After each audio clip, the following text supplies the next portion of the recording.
Blog Talk Radio.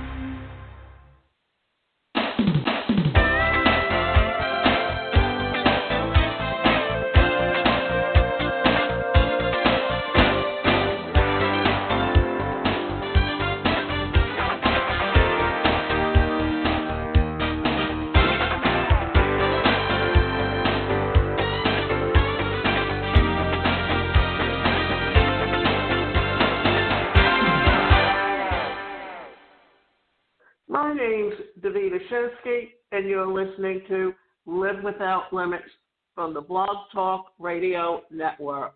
Today's show is titled, Why Knowledge Entrepreneur is Taking Off. Well, for one thing, with people being at home during the pandemic, everything has changed. But entrepreneurship and the information age is only growing. So all growth depends upon activity. There is no development physically or intellectually without effort, and effort means work. And I can do this. Work, I mean. Opinions expressed by entrepreneur contributors are their own, which means that I, as an entrepreneur, have my own opinions about entrepreneurship. But I do understand that that's the direction we're going in. That's the direction everything has been going in within the last few years. If this year has taught us anything, it's how quickly things can change.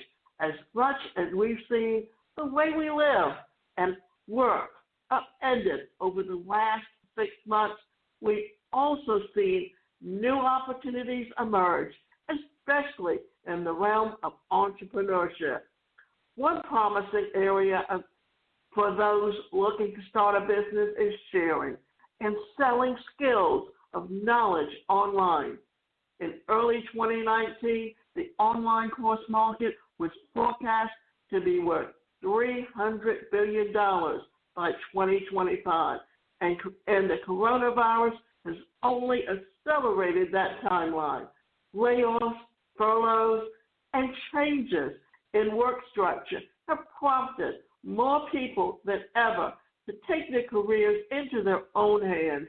Increasingly, many are realizing the promise and profits in building a business based on their most valuable asset, their skills and knowledge that they already possess. With a low barrier of entry, advances in technology that makes creating courses easier, and a growing spotlight on online learning. A new class of entrepreneurs is surging during the crisis. In a knowledge economy, it is most important that the creative people with ideas, information, skills, experience, and knowledge become engaged in entrepreneurial activity involving the creation and use of new knowledge for community, organizational, and personal development. In addition to developing the new entrepreneurial activity, realize that they can work independently, both as an individual and with an organization. The knowledge entrepreneur introduces the principles, skills, and knowledge required to be a knowledge entrepreneur or entrepreneur. It outlines the process for developing and implementing business plans and proposals for knowledge-based initiatives. It also offers insight into the nature and knowledge, innovation, and entrepreneurship for the individual entrepreneur who is just starting to develop a business concept, on employees who want to become employers, and for entrepreneurial-minded people working in larger information-related organizations, libraries, information, technology, software businesses. The book will be invaluable. Now, as a professional speaker, when I started out my business back in the 80s, you didn't have the technology you have today. Many speakers would go to work for the seminar companies. And to go to work for the seminar companies, you had to actually audition for them. You had to be able to make good eye contact. You had to be able to really connect with your audience. And you had to be willing to travel, because back then, when they hired people, what they did was you were sent out, and initially what they tell you is that you work 10 days a month, meaning that you work 2 weeks. But actually it came out to a lot more than that. But this is what happens. When you work for a seminar company, they initially at that time were paying you $250 a day. What you would do is you would fly into the city that you were going to be working in on Sunday night, so that you could be there early Monday morning to set the room up the way it needed to be set up, to make sure that all the backroom sales, the videos, the audio tapes, the books were all set up, and you had to be able to sell from the front of the room. Why? Because you earned a percentage off of what you sold that day. Then at the end of the session, you then had to box everything up and make sure that it was sent back to the company. Then you would get in your car and you would drive to the next city, and you would do this 5 days a week, and then on Friday night you would fly home, and then on Sunday it would all start over again. So you really only had 1 day with your family. And when you consider the fact that you were probably setting up your room at 7 in the morning, and even though the session ended at at 5 in the afternoon, it usually took you another 2 to 3 hours to pack up everything and ship it back, and then get in your car to go to the next city. Well, if you figure out $250 a day and whatever you made extra based on back of the room sales, and you had to be really good at knowing how to sell to get people who were attending to be willing to pull out their credit cards and purchase audiobooks on the topic to keep the learning going.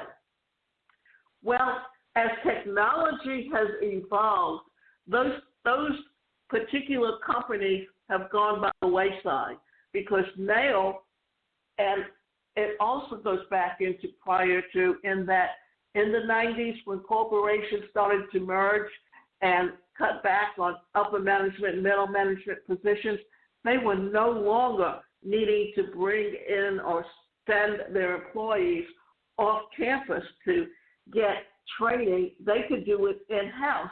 And you were already seeing online learning or e-learning coming into existence, because it allowed the individual to not lose time from work and be able to get what they need on their breaks. So this is an industry that's been around, but it's really taken off in the last year or so. And I've always kind of been into e-learning and putting together courses and things like that as a speaker and a trainer. But what happened, that I am currently on a platform where I can have access to an e-learning platform where I can create my e-learning courses, but I also put some video courses on Skillshare and Udemy. And from Skillshare, I had a company contact me called CPD Formula. They offer e-learning courses as continuing education units for accountants, and they were looking for some courses. So all I had to do was go on, put up my e-learning courses, which was the articles, then the videos. Then I would create a test and an assignment for them for each little module. and then they would answer it, and then I would evaluate the answer. Now, I have 18 courses sitting up there, and about that time, which was about 2 months ago, all of a sudden I had a company called Skill Success contact me that they wanted to see what I had to offer, and then they offered me a contract. Then I had a company called Tutorials Point and another one called Grinfer to come and put my courses up on their platforms.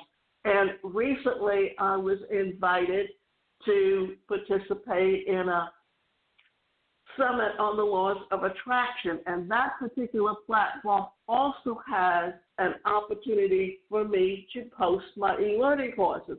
Well, the thing is, on those particular platforms, they do the marketing for me, so I don't have to do it myself, and then they keep a percentage of the sales. Well, if I have it on 5 different platforms, that's giving me a variety of people who actually have access to get my courses, and increases it than me trying to market it on my own and using sales funnels. But it's also that I am doing that at the same time. But this is what we're talking about, being an entrepreneur and dispensing knowledge is just taking skills that you've already been doing, and many professional speakers and trainers who were used to being celebrities on platforms are now having to figure out how they can take what they were doing by traveling around to associations and conventions and doing it online. The rise of the knowledge entrepreneur. Crisis demands creativity. In the early days of the pandemic, fitness studios, hair salons, health and wellness coaches, and other businesses reliant on in-person services faced a choice: close their doors, wait out the storm, and risk permanent closure, or reinvent themselves. While many brick-and-mortar businesses struggled to maintain revenue streams through lockdowns and social distancing, others found opportunity by moving the expertise online. From the proliferation of at-home workout classes to professional development courses. For everyone, the pandemic has prompted many businesses to recognize the inherent benefits of selling skills, not just in-person services or products. Avita, Orange Therapy, Hoops Elite are just the household brands that have leaned on online instruction in recent months, but the opportunities are by no means limited to established organizations. Part of the growth of the knowledge entrepreneurship is the fact that it's open to anyone.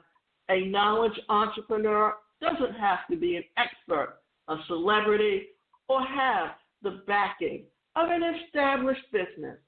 They simply have a skill, knowledge, or passion that they want to share as part of the creating and scaling a business.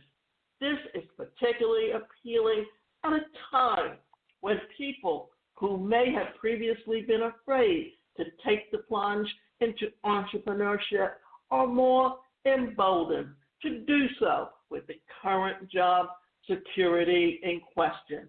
The newly minted solopreneurs account for the majority of courses that we support, which more than tripled in March alone.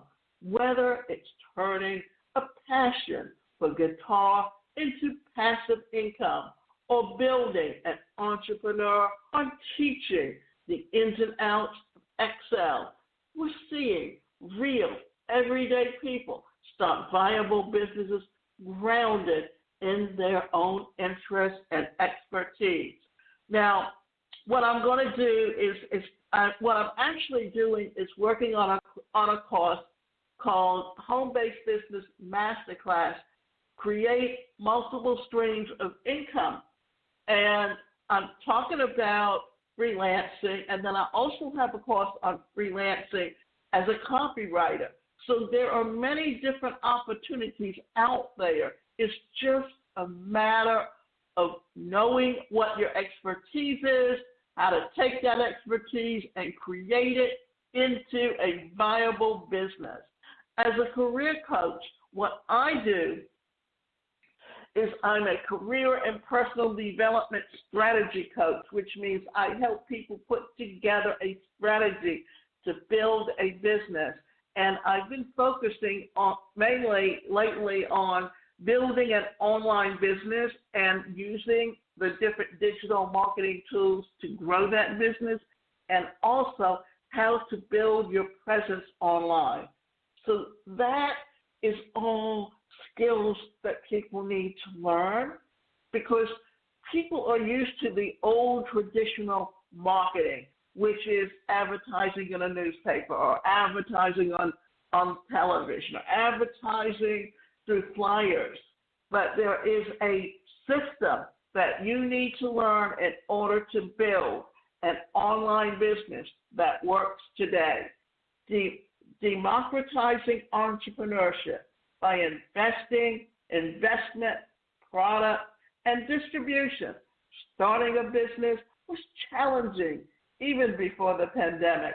Now, at a time when it simply claims or are disrupted and capital is even harder to come by, creating businesses that can be launched with little to no startup cost and relatively no reliance on third-party suppliers has broad appeal. Another thing to think of is when you set up an e-commerce store, look for a drop shipper, because this way you sell it at retail, then you purchase it through the wholesaler and pay them the wholesale price, and you keep the profit, but then they ship out the product for you. But you always need to make sure that when you're putting up your website or your e-commerce store, that you're letting people know to expect anywhere from 4 to 6 weeks for delivery. That way, they have no problem with why they haven't received it. Now, at a time when supply chains are disrupted and capital is little to no startup cost, relatively no reliance on third-party suppliers. In contrast to the traditional institutions that struggle to adapt educational models to our current era, contending with everything from technical glitches to chunky and impersonal instruction. Knowledge entrepreneurs have been able to offer a seamless alternative, which allows them to deliver great content without the tens of thousands of dollars is overhead needed to launch a traditional business in technology platforms. Thinkific and others like it are stepping up to do for knowledge entrepreneurs what tools like Squarespace and Wix did for web design and development, and Shopify has done for makers and retailers, for removing the barrier to entry for people to create online courses. When the most optimistic projections assume 34 million in global job losses this year, knowledge entrepreneurship accessibility is an attractive hedge again. But let's relate this to you as an entrepreneur. What fundamental knowledge do you need to have for running your company as social media enterprise or startup? Entrepreneurs must define their business vision, strategies, processes, and culture or ways of working. You must align all these with each team member to deliver objectives and bottom line results. That means have a business plan. Have something that you know that when you look at it, it can give you a good idea of what your expenses are and how and what you need to do to make what you need to make to cover those expenses. Always remember that you're going to be starting small, but once you start and get it going and know what you're doing, then you can take it to the next level. You must learn how to take action and close the gap between where you are today and where you want to be to realize your vision. If you ever use visualization or thought about how to use it, if you remember the story of Jim Carrey and how he wrote himself a check for $25,000 with the idea that someday he would make $25,000, that he was projecting that long before he ever reached that point. If you do that and you honestly believe it and you use the laws of attraction and positivity, then you can really put yourself and use vision to get yourself where you want to be. You must create an environment where staff and stakeholders are better motivated, thus helping to bring about change and cautiousness, improvement. You must have knowledge of market conditions and how to exploit them to your advantage. You should develop an understanding of your customers' needs, wants, and requirements. If you understand your customers' needs and solve these customers with them and become your marketing champions, actually what you're doing is offering good customer service. That's the best way to win customers. When you're building a business online, what you're going to be doing is offering a free gift to get someone's name and email address and the front end, with the idea that you're putting them through a sales funnel and you're building that relationship. And with the autoresponder, use a 3-to-1 or a 4-to-1 ratio where you're actually building trust by giving them information that what you're doing is you're over-delivering and under-promising before you actually build up the sales, because you're building up that relationship with them. And once you've done that and they know that you're going to follow through with what you say, then you will be able to upsell them on any product or service you offer. You should have knowledge of your competitors, their position in the marketplace, and understand their activities is also essential.